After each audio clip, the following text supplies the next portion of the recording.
Har'amee waa'ee ministeera barnootaa haa haasofnu nuti. Dirreen barnootaa dirree siyaasarraa bilisa ta'uu qaba jedheetiin hin amana. Mee bara 2011 irraa haa kaasnu. Bara 2011tti barattoonni yuunivarsiitiitti deemanii haa baratanii ka jedhamee murteeffamee haasahamaa ture.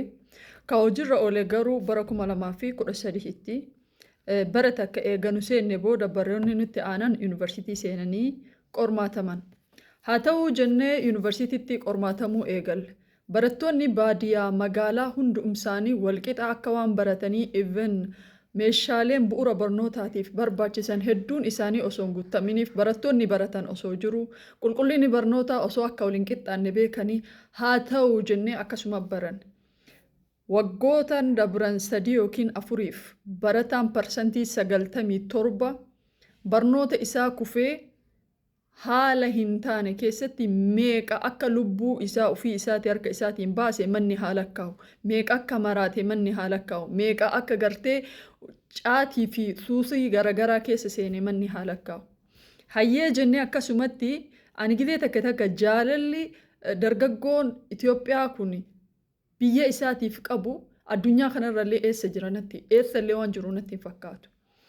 Itti aana yuunivarsiitii nutti dhufan. Yuunivarsiitii dhufaniitiin maal jedhan waggaa 4 barattanii waan waggaa 4 barattan hin fattanamtanii jedhan exit exaamii.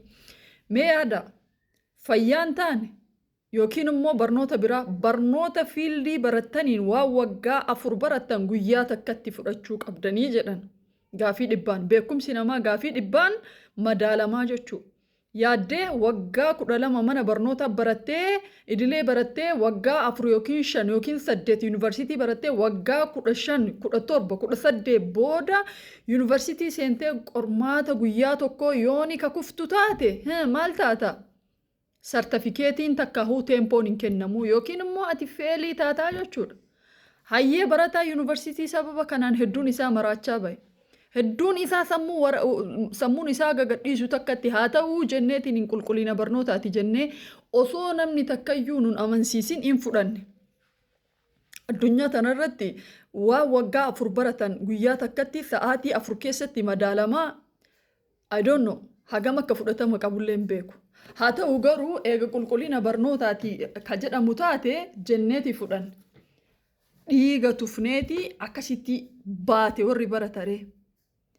Kana waliin barattoota idilee dhuunfaa manneen barnoota dhuunfaa baratan warra wiikindii baratanitti osoo ji'a 12 baratanii waggaa tokko irratti dabalame. Fiildilee waggaa 4 waggaa 5 ta'e.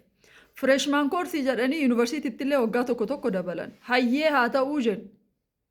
Amma immoo waggaa tokko guutuu barsiisuu qaban osoo hin eebbifaminiin duratti.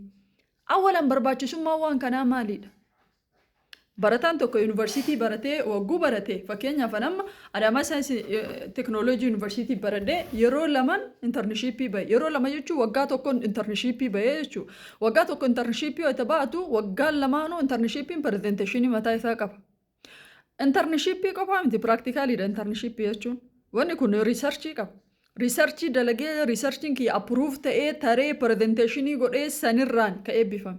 Yoo qulqullina barnootaa ta'e yogguu yuunivarsiitii seennu qormaatamaa achi keessatti bu'aa bayiilee hedduu dabarsaa gaafa baanullee qormaatamaa intarnishiippii piraaktikaalii dalagaa achi booda riisarchii dalagaa barataan kun bu'aa bayii hagana gahu dabarsaati yuunivarsiitii keessatti umrii isaa ka fixaa jiru waggaa tokko amma barattootatti dabaluun maaliif barbaachise?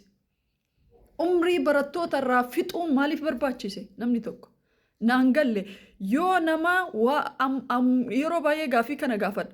Barsiisotaa fi hojjettoonni mootummaa amma hojii idilee fi hojii mootummaa keessa jiran haala nu baranne kanaan baratanii keessa taranii namni qormaata ofiin qoramin maaliif namarratti appilaayi godha? Namichi ammaan Birahaanuu Juulaa jedhan achi kaahan kuni dirree siyaasaa keessa jira si hamoo? Paarlaamaa filannaa keessa jira si hamoo? Wanni inni sammuu dhalootaatiin taphatuuf maalidha naan galle? Algabbaanyam maalidha inni nama tokko qofa murteessa? Awwalumaa nama kana hogganaa paartii siyaasaa namni tokko akkamiif fuudheetiniin hogganaa paartii siyaasaa hogganaa waajjira barnootaa godha? Hingahu immoo hin dhumatu tarmiin isaa waggaa 5 dabruuf deema hin dhumatu. Hanga yoom biyya teenya keessatti namni ummata boochise aangoo harkataa deemasii gaafii natti ta'an. Namni ummata boochisee fi qaxaqaxe kun aangoo harkataa akkamitti deema? Dhaloonni waan kanarratti dhaloonni boru seenaan boru isin hin gaafatu. Waggaa 4 seenaa dalagamee beeyne waggaa 4 parsantii 97 dadhabina barattootaa qofaa miti wanni kun qulqullina barnoota irraa. Anam fakkeenyaaf naannaa dhalootaan irraa dhufe ilaa har'aa barataan yuunivarsiitii jooyin godhe barataa 3 ga'u 4-5 namni yuunivarsiitii jooyin godhe. Naannalee baadiyyaa irraa nam takkaallee dhufee barataan jiru beeki. Tokko dhufeetiin baratee eebbifamaan jiru. Dhoqqee keessa deemanii gartee meeshaalee barnootaaf hin barbaachisan tokko osoo hin argatin nama takkaa kompiitara hin argin kompiitara irratti qoran. Okkee haa ta'u jenne. Isokki homaa rakkoo hin qabu jenne fudhanne. Exit exaamii jetta waggaa 5 turre biyyeen nu nyaatte achii gadi baane eebbifamne amma waggaa tokko barata irra dabaluun barnoota dhiisaa jechuudhaafi.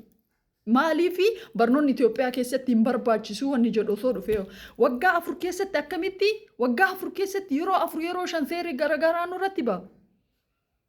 Maal hagana mara jechuun cal'iinsi barataa kun maaliif akka waan salphaatti akkatti ilaalame yaan. Inni bataam xiyyaaqee sloonabbii no kun dirree siyaasaati miti dirree barnootaati dirree gartee waa hundarraa bilisa ta'e akka addunyaatti addunyaan qabeeyte dirreen barnoota dirree waa hundarraa bilisa ta'e bu'uura jireenya ilmaan namaati barnoota jechuun. Guddina diinagdee biyya takkaa barnoota irratti hundaa'a. Piraaktikaalii dalagaa jira barataan kun.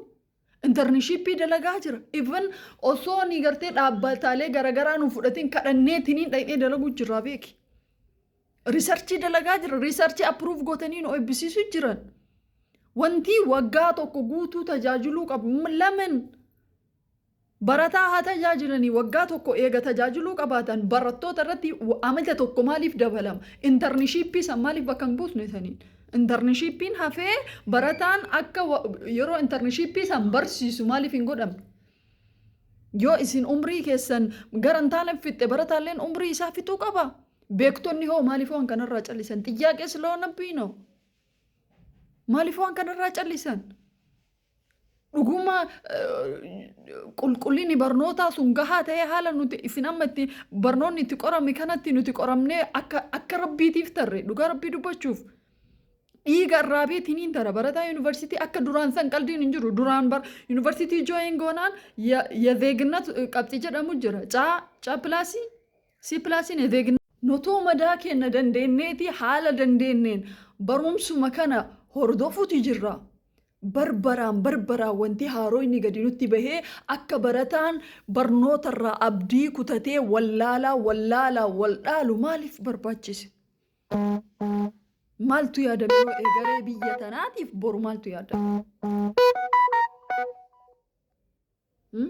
Mee namni sammuu qabu yaadu yoo ka jiraatu taate dhimmi kun dhimma dhaloota dhufuuti jedhee namni yaadu yoo ka jiraatu taate viidiyoo kana koppiliin gochaa biraan nagahaa. السلام عليكم ورحمة الله وبركاته.